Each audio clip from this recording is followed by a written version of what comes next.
tardes a todos nuestros seguidores de La Patilla. Les saluda Rayli Luján y bueno, bienvenidos a una nueva edición de Semillas de Patilla. Hoy con nosotros se encuentra en el estudio la diputada del Parlatino Delsa Solórzano. Ella nos estará hablando un poco acerca de temas que se han discutido en el Parlamento Latinoamericano de interés para Venezuela y otros temas en el ámbito nacional. Bueno, bienvenida, Delsa. Un placer poder estar con ustedes.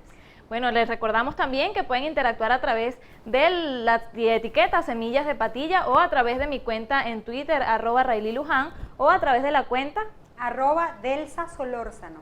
Bien, bueno, tenemos que recordar que hace unos días el líder de la unidad y el gobernador Enrique Capriles se reunió con los diputados al Parlatino.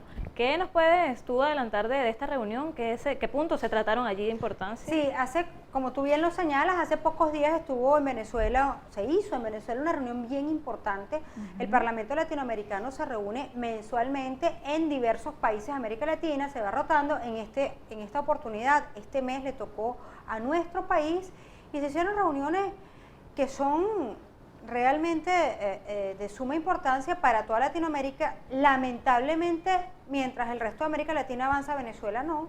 Lamentablemente, nosotros redactamos leyes, yo he redactado y se han aprobado en plenaria varias leyes a lo largo de nuestro periodo parlamentario que están vigentes en toda América Latina, menos aquí, porque como sabemos aquí la Asamblea Nacional está dedicada no a hacer leyes, sino a cosas, por ejemplo, como allanar la inmunidad parlamentaria de Mardo. Un grupo importante de parlamentarios de toda América Latina manifestó su interés en querer conocer la realidad política del país. Desde que llegaron se impactaron profundamente por diversas cosas. Uno, el insulto de bienvenida que nos dio el canciller Elías Agua y el propio diputado de la Asamblea Nacional, Darío Viva, cuando en sus discursos de apertura, en lugar de referirse a la importante reunión internacional parlamentaria que se estaba dando, se dedicaron a calificarnos de fascistas, golpistas y toda una serie de cosas. Y luego un librito, que lamentablemente no lo traje, pero en un ratito puedo poner las fotos en mi cuenta Twitter, editado por la Cancillería, donde hay una especie de lista de fascistas de Venezuela y donde se cuenta toda una historia falsa y mentirosa de los hechos ocurridos en nuestro país luego del 14 de abril. Por cierto, un libro que veo muy particularmente porque a mi lado se encontraba sentada una diputada del PRI de México, del mismo partido del presidente mexicano. Peña Nieto, sí. Y ella me dice, ella abre el libro, en mi agenda parlamentaria no estaba el libro, pero en la de ella sí. Y ella abre el libro y me dice, ¿y esta no eres tú? Imagínate tú. Una diputada, colega de ella, sentada a su lado, está en un libro que edita la Cancillería y que dice que yo soy una fascista. Claro. Eso a los extranjeros les impactó profundamente y por eso manifestaron que ellos querían reunirse con la Mesa de la Unidad con Capriles. Inmediatamente nos comunicamos con Enrique y Enrique dijo, bienvenidos todos. Reunimos un grupo de parlamentarios de México, de Argentina, de Chile, de Ecuador, de Bolivia, de Uruguay, en fin, de diversos países. Hicimos una reunión con Entendemos que entre esos puntos estaba también lo que ha sido la impugnación ante la Sala Electoral del Tribunal Supremo. Así es. ¿Estos diputados cómo han tomado ese tema? Ellos están impactados realmente. Enrique les explicó cuál ha sido el proceso que nosotros hemos vivido en Venezuela a lo largo de todos estos años de lucha, cómo nos hemos unido. Pero además una cosa que es bien importante para ellos, incluso para los diputados, por ejemplo, de países como Uruguay, o mejor, como Argentina, como Bolivia o como Ecuador, que estaban presentes, es todo este proceso que ha llevado a la Alternativa Democrática a unirnos y a estar hoy donde estamos, en un proceso donde incluso ganamos las elecciones el pasado 14 de abril, más allá del reconocimiento posterior que no ocurrió. Pero entonces ese proceso para ellos resulta muy, muy curioso y les explicamos, y también pues por supuesto cómo va el tema de la impugnación. Se les explicó en qué estado se encuentra esto y ellos están impactados por la ausencia de justicia en Venezuela. Es decir, pudieron ver con sus propios ojos lo que probablemente leen en el breve resumen internacional que puede haber en las páginas de sus periódicos. Entonces no es lo mismo poder conocer la realidad de otro país a través de la prensa, por muy objetiva y muy descriptiva que ésta sea, que verlo en vivo. Ellos pudieron vivir con nosotros durante una semana que estuvieron acá, cuál es la realidad de lo que vivimos los venezolanos. Además hay que decir que muchos de ellos pasaron sustos con el AMPA, muchos de ellos intentaron para no gastar mucho dinero en los hoteles, ir a un supermercado a comprar algunas cosas y se impresionaron del desabastecimiento, se impresionaron del alto costo de la vida, de un hotel que en Venezuela cuesta, o sea, lo voy a decir porque fue el costo, $300 diarios, cuando tú en cualquier otro lugar del mundo pagas menos de la mitad por un hotel de similares condiciones. Entonces todas esas cosas que vieron aquí fueron impactantes para ellos y las conversaron con Enrique, una conversación que fue muy grata y donde además nosotros les entregamos varios documentos importantes. Les entregamos un documento que contiene el resumen del caso de Richard Mardo, para que vieran que además aquí la inmunidad parlamentaria la violan como les da la gana, por lo menos en la Asamblea Nacional. Les entregamos un documento que contiene el resumen de los casos de los empleados públicos que fueron destituidos de sus cargos por haber votado por Enrique Capriles Radonsky el pasado 14 de abril. Y eso para nosotros es bien importante porque además una de las comisiones que estaba reunida era justamente la Comisión de Asuntos Laborales. Y en este documento también les explicamos que el gobierno nacional se niega a conversar con los sectores sindicales que no les son afectos. Y les entregamos un documento, ya dirigido a la Comisión de Economía, donde se hace un resumen de cuál es la verdadera situación económica del país, redactado por el equipo técnico de la Mesa de la Unidad, por el economista Ronald Balsa, y te repito, todos estos documentos descriptivos de nuestra sesión política, laboral y económica generaron este impacto que provocó que ellos mismos pidieran la reunión con Enrique, que finalmente se dio y donde por supuesto, el tema fundamental a tratar fue el asunto relativo a las elecciones. Tras esta reunión, ¿se vio algún tipo de interés, de motivación por parte de estos diputados en apoyar a estos venezolanos? Todos manifestaron su apoyo irrestricto a nuestra causa. Correcto. Y hay que destacar que habían diputados de izquierda, de centro, de derecha, liberales, en fin, lo que es América Latina, que no es monoideológica, y tampoco lo son los diputados. O sea, los diputados en toda América Latina tienen distintas ideologías. De hecho, habían diputados argentinos del kirchnerismo en la reunión, que están apoyando la causa democrática venezolana, porque pretender que todo el que está con Cristina Kirchner está con Maduro, eso no es cierto. Eso no es cierto, porque más allá de las realidades de cada uno de estos países, cuando tú defiendes la democracia de tu país, defiendes la democracia de la región. Entonces, y si además tú haces un checklist democrático y prendes la televisión y ves a un presidente que insulta, si además eso lo trasladas al hemiciclo de la Asamblea Nacional, donde ves un canciller que se dedicó a insultar a los chilenos desde que llegaron. O sea, el señor canciller llegó y insultó, dijo, los diputados chilenos que están aquí son colaboracionistas del golpista fascista Enrique Capriles.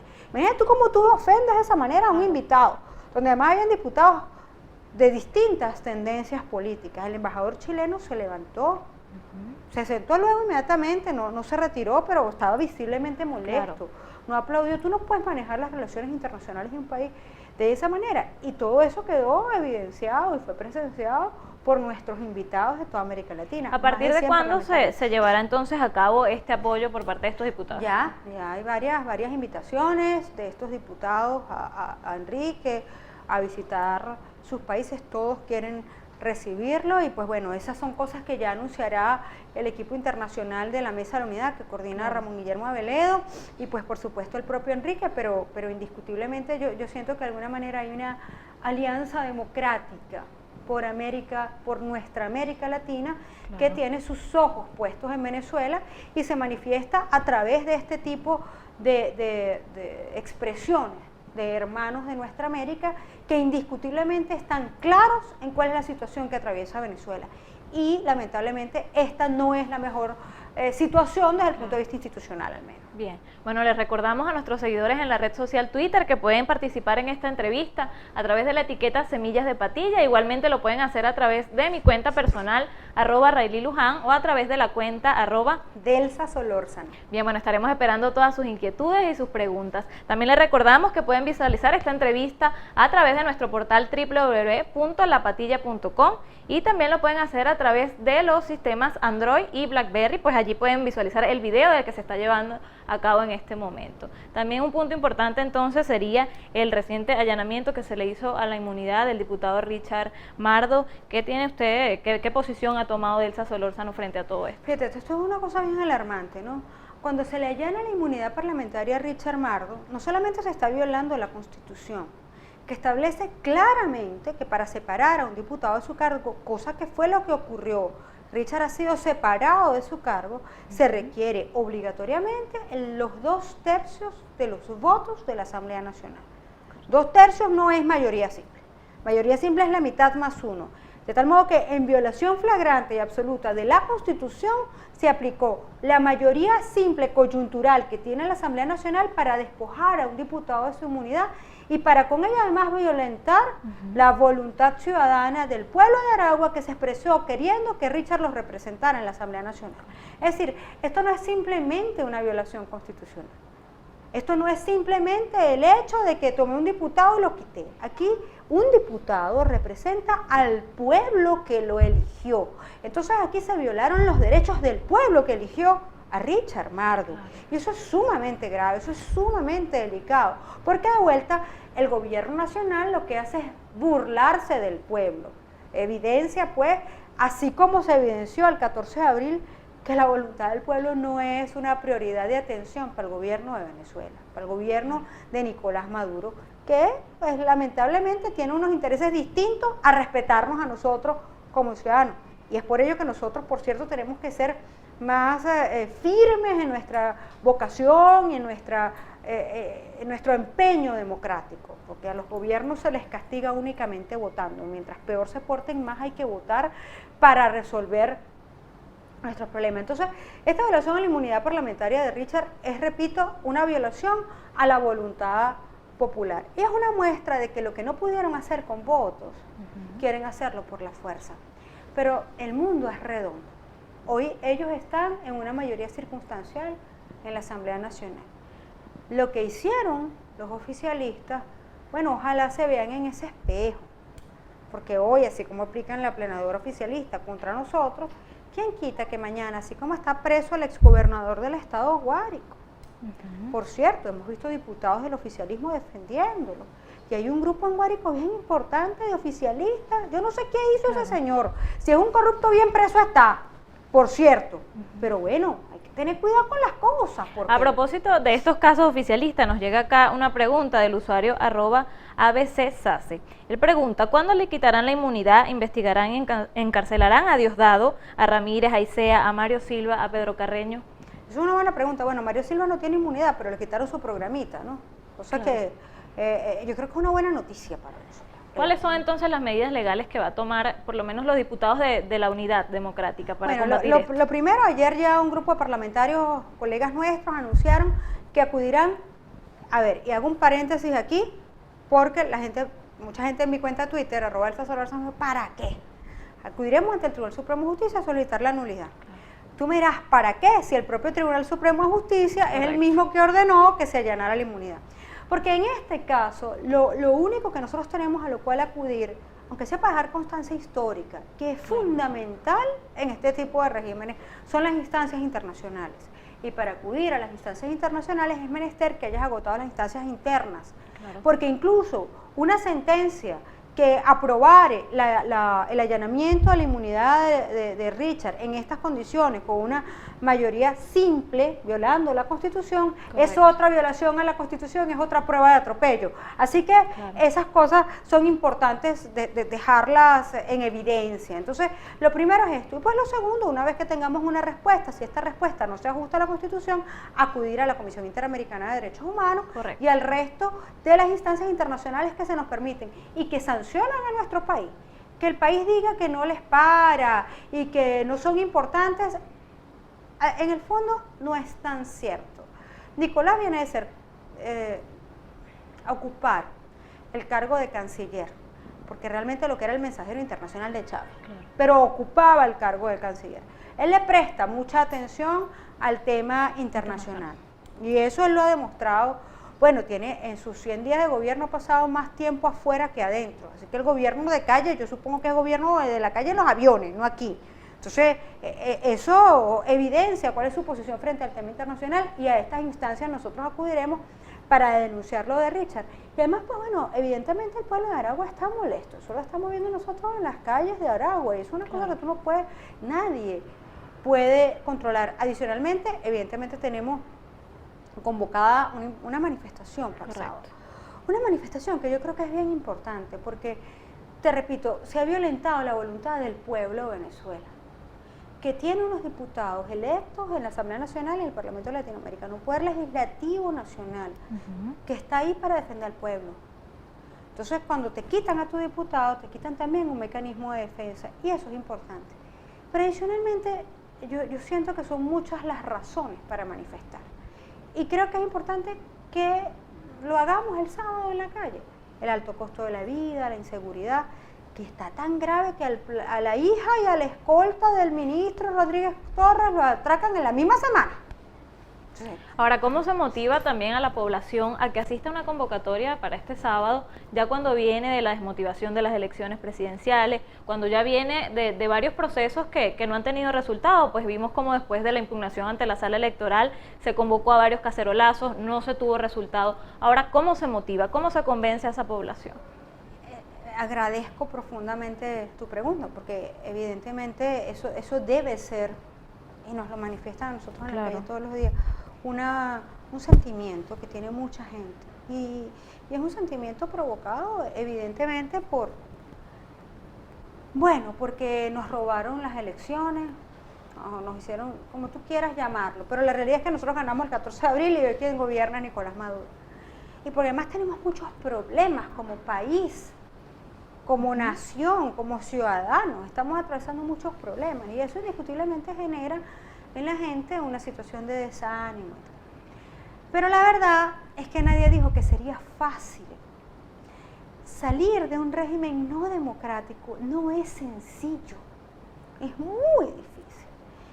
Si nosotros nos desmotivamos en el camino y tiramos la toalla y dejamos de luchar, la consecuencia no es que va a ser difícil, es que sería eterno.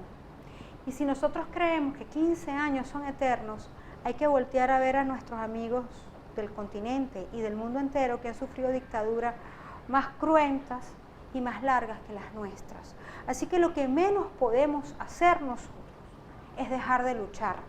Y una forma de manifestar nuestra preocupación, nuestra inconformidad, nuestro descontento es marchando, protestando, concentrándonos. De lo contrario vamos a ser invisibles.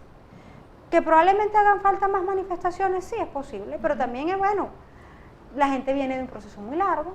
Hace pocos días nosotros estuvimos acompañando una manifestación que en mi modo de ver era bastante importante, que fue la manifestación del grupo universitario, estudiantil y profesoral, gremial, pidiendo reivindicaciones universitarias. Y mucha gente no acompañó la manifestación, otros tantos, muchos sí lo hicieron, pero hay otra gente que te dice, no, yo no marcho sino en campaña, sino en elecciones, de tal modo que yo creo que es importante que marchemos y manifestemos siempre. El derecho a la manifestación pacífica está establecido en nuestra Constitución, y la única forma en la que nosotros evidenciemos frente a un régimen que no es evidentemente democrático nuestro descontento es marchando, concentrándonos, manifestándonos. En Venezuela, a diferencia de lo que ocurre en otros lugares del mundo, cuando nosotros hacemos manifestaciones, porque te preguntan mucho, bueno, Brasil, la primavera árabe, hay una diferencia histórica en cuál fue el proceso de independencia de Brasil, ¿no? Que no ocasionó 10 años de una larga guerra donde la mayoría de los hombres venezolanos murieron. Fue nuestra realidad, encabezados por nuestro libertador. Nuestro, de todos, no de una parte, Simón Bolívar, y un proceso histórico completamente distinto al de Brasil. Quizás nosotros llevamos en nuestra sangre ese recuerdo genético de que a nuestros hombres los mataron en la guerra. Entonces son cosas distintas. En Venezuela hay una tendencia a que la manifestación puntual se hace para resolver un problema puntual. El transportista sale y manifiesta porque tiene un problema de inseguridad grave, quiere que se lo resuelvan, o porque no le han pagado el subsidio del pasaje estudiantil. El señor que tiene un problema de vivienda sale y protesta porque está en un refugio y pasó tal cosa. Entonces, aquí las manifestaciones tradicionalmente, que son muchas, Son cerca de 20 manifestaciones diarias las que se hacen en nuestro país. Ningún país manifiesta y protesta tanto como el nuestro. Ninguno. Lamentablemente eso no se evidencia de modo constante y no hay una cámara internacional permanentemente registrando que en Venezuela hay 20 protestas diarias. Pero en Venezuela se protesta constantemente. Este sábado nos toca manifestar en contra de una injusticia que se ha cometido, no contra Richard Mardo, sino contra un pueblo que votó por él. Y es por ello que tenemos que salir a la calle el sábado. Correcto. ¿A otras medidas que va a tomar la Unidad Democrática, además de esta concentración? Son muchas que se irán anunciando progresivamente. Mañana tenemos una rueda de prensa del Comando Simón Bolívar, donde se harán algunos anuncios importantes con relación a la marcha del sábado y a otras actividades que iremos realizando progresivamente. Pero lo importante de esto es que simplemente nosotros no nos vamos a silenciar frente a esta evidente violación a nuestros derechos que ha ocurrido en la Asamblea Nacional. Que repito, es parte de lo mismo, es parte de un gobierno violador de derechos humanos, es parte de un gobierno que ante la masacre horrorosa que ocurrió en Falcón, donde mataron a Luis Miner Pérez, nuestra militante de Un Nuevo Tiempo, casada con Emilio Pérez, nuestro secretario de Organización del Estado, y a su hija, y otra de sus hijas aún está en grave estado de salud en el hospital militar, y otra de sus pequeñas hijas que estaba en el carro, que se salvó, gracias a Dios, sufre graves traumas psicológicos. La respuesta del gobierno fue un error. La muerte violenta nunca es un error. Entonces, un gobierno que además, frente a al grave hecho que ocurrió en Petare, donde mataron a un muchacho motorizado por parte de funcionarios de la Guardia Nacional, no hay respuesta del gobierno.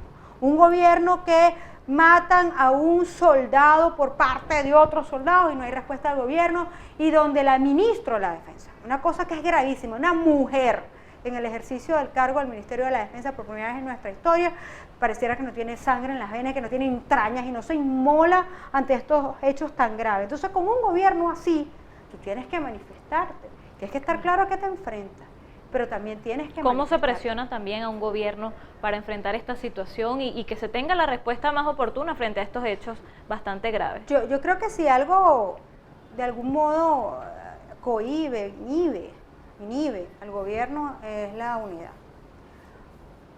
¿Cómo nosotros hemos logrado avanzar hasta donde estamos?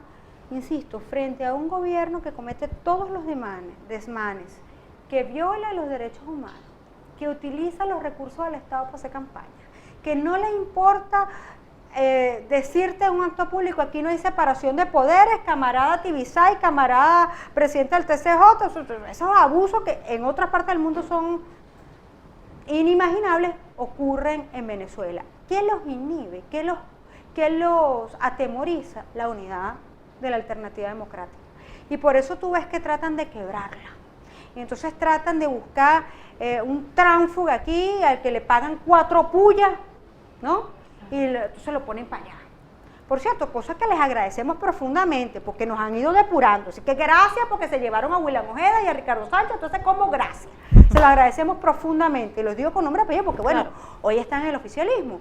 Y si me permites otro paréntesis, me impactó mucho ver a William Ojeda votando positivamente a que se levantara la inmunidad parlamentaria al diputado Richard Mardo, cuando él atravesó una situación similar a la de Richard y gracias a los diputados de la unidad hoy tiene inmunidad parlamentaria. Entonces tienes a William Ojeda, gran joyita que se llevaron. Entonces por eso tratan de quebrar la unidad, pero no lo logran, porque finalmente lo que hacen ellos es llenarse de gente que no es la más beneficiosa para nosotros. Así que la unidad sólida, firme, robusta, es una piedrita en el zapato para el oficialismo, que les molesta y les duele, pero estamos aquí y somos una realidad. Ahora, basándose en eso y también, bueno, las declaraciones que ha dado el diputado Richard Mardo, ¿a qué se debe esta investigación, este ensañamiento que tiene la Asamblea Nacional o los diputados oficialistas con el diputado Richard Mardo? Mira, yo creo que Richard es un perseguido político, evidentemente del gobierno, pero particularmente de Tarek El Aizami.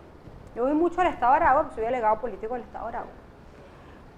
Y en estos días estoy esperando a alguien en el peaje de Palo Negro y se me acerca un señor que me ve por la ventana del carro. Me dice, Padelsa, bienvenida a Aragua, no sé cuánto, un señor que estaba vendiendo jugo de caña.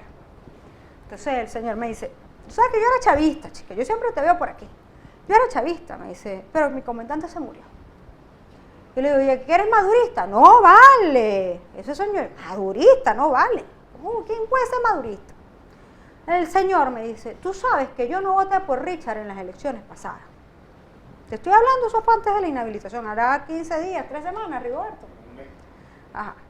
Entonces le digo, ¿por qué no votaste por Richard? Bueno, porque todavía estaba el comandante. Y yo no iba a votar contra el comandante. Pero el único líder aquí es Richard Mardo. Eso me lo dijo el señor que vende caña, jugo de caña, ahí en el viaje por lo menos. Y después el señor me dijo, bueno, aquí nos burlamos mucho de Tarek, porque llega tarde a todos los actos. Nosotros creemos que llega tarde porque se pierde. Eso no es de aquí, son caraqueños que nos trajeron para acá. Bueno, tampoco es caraqueño. Tampoco. No importa.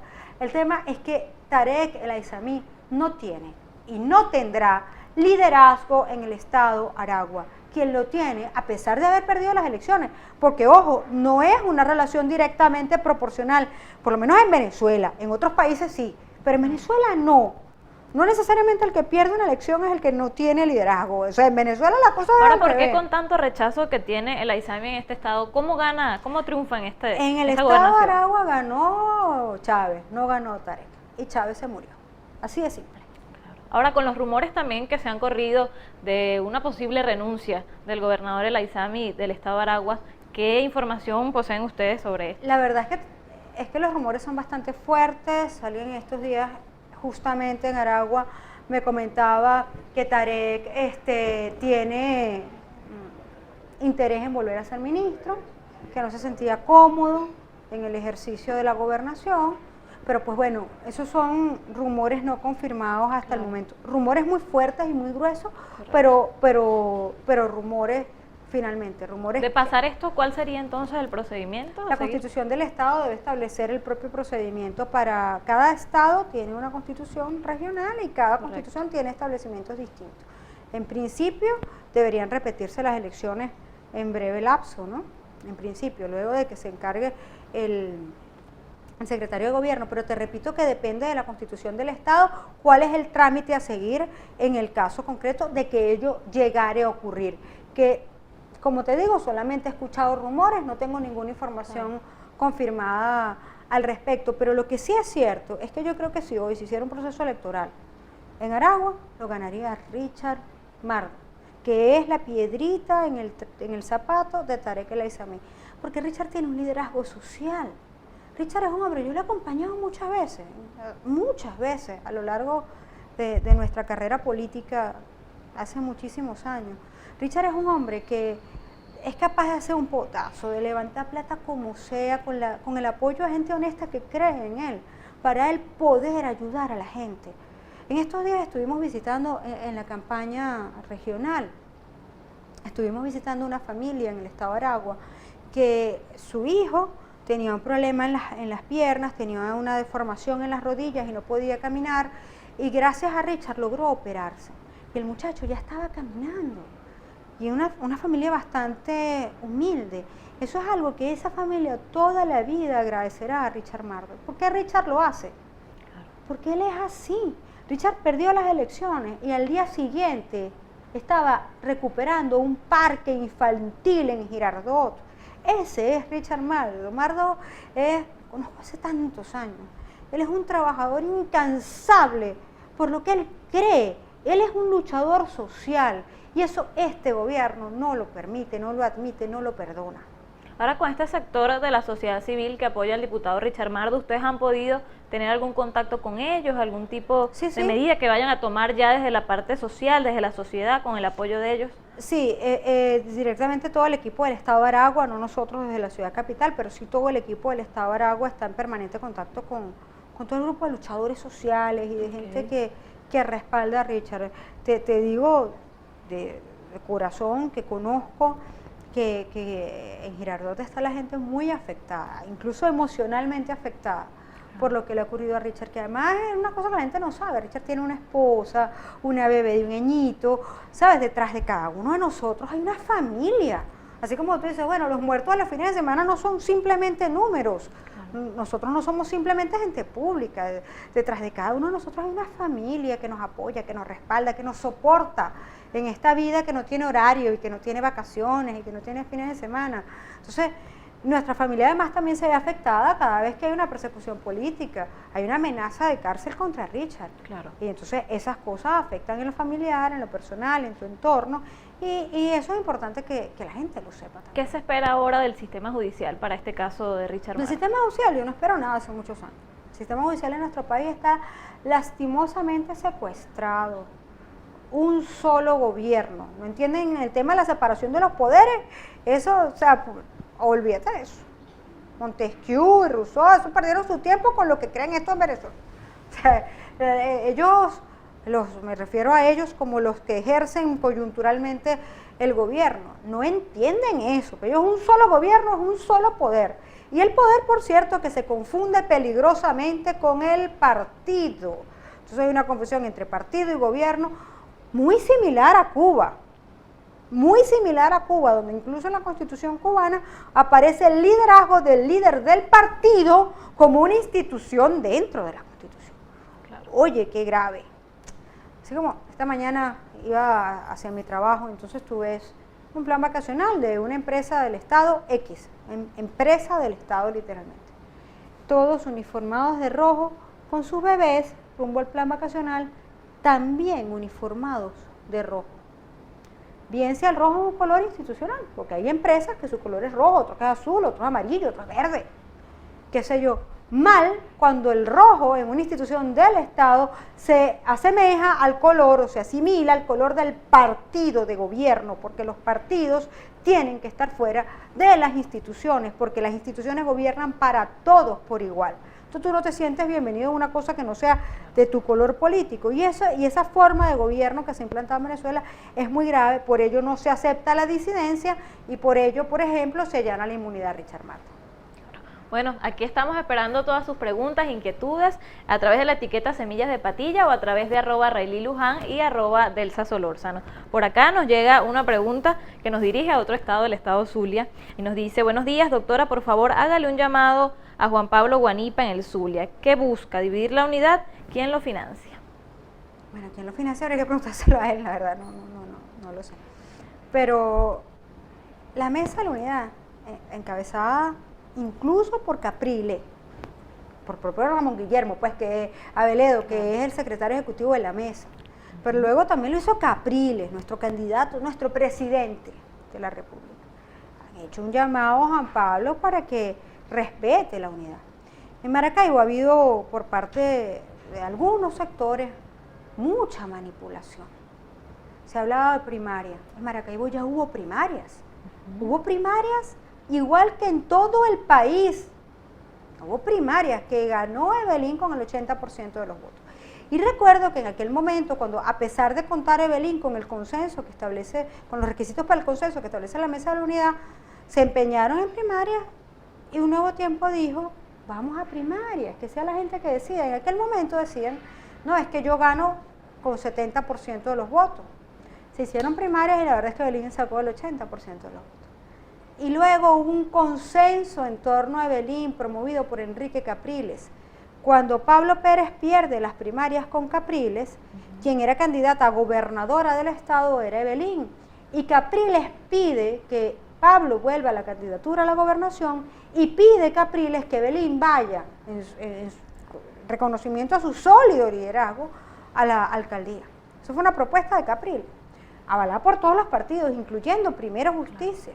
Y así fue. Por eso Evelyn hoy es la candidata de Maracaibo, es la candidata de la unidad. Y en este momento te digo, en todo el país, en toda Venezuela, cuando la unidad es una realidad, tanto para nuestros candidatos a alcaldes como para nuestros candidatos a concejales en toda Venezuela, no hay mejor candidato que la unidad. No existe una mejor opción política que la unidad. Así que aquel que pretenda estar fuera de ella se hace daño, por supuesto, al país, pero también a sí mismo, porque nadie es mejor que la unidad. Así que por la unidad la gente saldrá a votar el próximo 8 de diciembre, porque además finalmente aquí hay dos modelos de país, dos modelos de gobierno, uno democrático y otro que no es democrático, punto. Y así que cuando nosotros nos enfrentemos al tarjetón electoral, vamos a ver la opción de la mesa de la unidad, representada en la manito de la mesa de la unidad, porque vamos con una sola tarjeta a este proceso electoral frente a todo lo que representa el desabastecimiento, la inflación, el desempleo, el embarazo precoz, la inseguridad y todas esas cosas que nosotros enfrentamos cada vez que salimos a la calle y que está representado en el partido de gobierno, Partido Socialista Unificado de Venezuela. Y es que, bueno, sin duda alguna que este año ha sido bastante grave la situación política de Venezuela y hemos visto, bueno, que sinceramente la población está bastante desmotivada. Ahora, con respecto también a este tema de las elecciones municipales, ¿cómo se invita a votar para el 8 de diciembre? Ya es una pregunta que se le ha cuestionado incluso muchas veces a Enrique Capriles, pero ¿cómo desde la unidad se invita a votar el 8 de diciembre? Lo que no hicieron las instituciones, lo tenemos que hacer nosotros. ¿Y cómo lo vamos a hacer? Demostrando quién es mayoría. Si nosotros no votamos el 8 de diciembre, ¿quién es mayoría en el país? Esa pregunta va a quedar siempre ahí. ¿Tenemos o no tenemos razón frente al 14 de abril? Yo estoy convencida que la tenemos, lo sé, ganamos las elecciones. A ver, pero ahora tenemos una nueva oportunidad de demostrarlo, yendo a votar el 14 de abril, el 8 de diciembre. Yo creo que en este proceso quedaron evidenciadas varias cosas que son bien importantes. La primera, el voto es secreto. Si el voto no fuera secreto, no hubiera habido una impresionante persecución contra nuestros empleados públicos de revisarles Facebook, Twitter, celulares, en fin, para saber por quién votaron o para tener una aproximación. Uno lo puede saber. Y tenemos pruebas de ello con el video del ministro Molina. Tenemos incluso. Pruebas de ello con el video del ministro Molina, con este joven maravilloso cuya valentía es una cosa indescriptible que por fortuna está en casa con su familia. Hay pruebas de ello. Hay pruebas de que el voto es secreto. En segundo lugar, la mejor forma de proteger el voto es votando. Cuando yo no voto, lo que provoco es que alguien vote por mí. Es tan fácil sacar una cédula de identidad para ellos, ¿verdad? Eso es doble cedulado. Delsa Solórzano no fue a votar, entonces vamos a sacar una cédula chima y tal, y va y vota. Porque además, otra cosa que se demostró es que la máquina capta huella no capta nada. Y por eso nosotros habíamos pedido la auditoría de las huellas digitales que se encuentran en los cuadernos electrónicos, porque la única forma de que una persona pueda votar 2 y 3 veces es que pueda poner la huella 2 y 3 veces. ¿Bien? Y de vuelta, eso demuestra que el voto es secreto.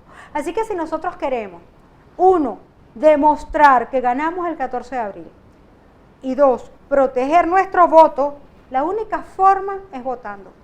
Y esto no significa que nosotros estemos alejados de los verdaderos problemas que estamos atravesando en el país. Al contrario, significa que estamos empeñados en resolverlos. ¿Y cómo los resolvemos? ¿Cómo yo puedo resolver los problemas, no sé, de cualquier municipio de Venezuela?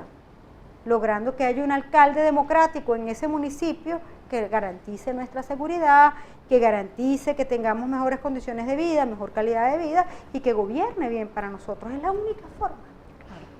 Bueno, diputada, un mensaje final entonces a toda esa población que se encuentra en bastante nerviosismo y constante nerviosismo, un mensaje para invitarlos además a participar en la concentración de este sábado, recordando por favor los puntos de encuentro.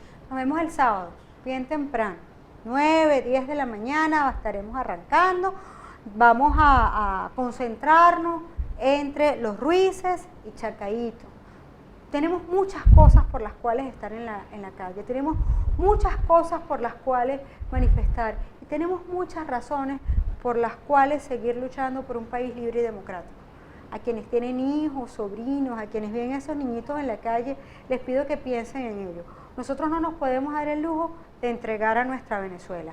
Así que por nuestros más chiquiticos es importante no rendirnos, es importante seguir luchando.